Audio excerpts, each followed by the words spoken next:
rien. Mammouth.media. Une maison peuplée de monstres, squelettes et bizarreries en tout genre. Conservateur du musée d'art fantastique depuis 22 ans, Michel Dirken nous ouvre les portes de chez lui.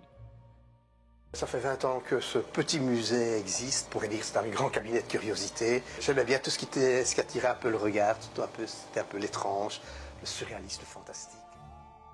Alors il y a des œuvres un petit peu, si on fait une petite marche arrière comme ici, ça c'est les frères Tossi, ils ont vraiment existé en fait. Donc voilà, on est un peu sur des mutations, de la morphosymbiose entre l'animal, l'humain, et tout ce genre d'expériences. Des personnages qui ont existé, que j'ai créés, par exemple ici la femme araignée n'a pas existé évidemment, donc là on tombe un peu dans le milieu de la fête foraine aussi. Moi j'aime beaucoup travailler avec les squelettes en général. Je préviens, ils sont synthétiques, hein, donc il n'y a rien d'humain. Donc.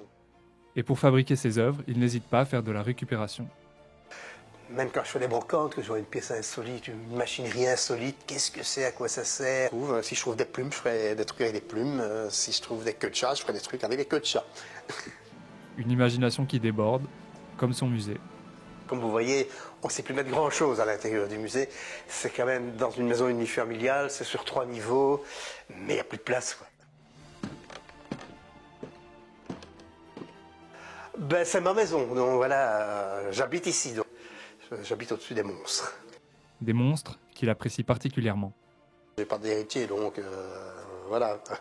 Je n'ai pas d'enfants, sauf ceux qui sont dans les bocaux en bas.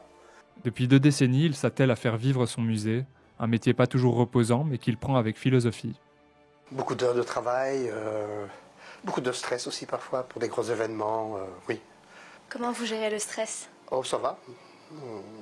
On boit une cuvée de troll et c'est parti. Mammouth.media. Mammouth.media? Tu connais pas?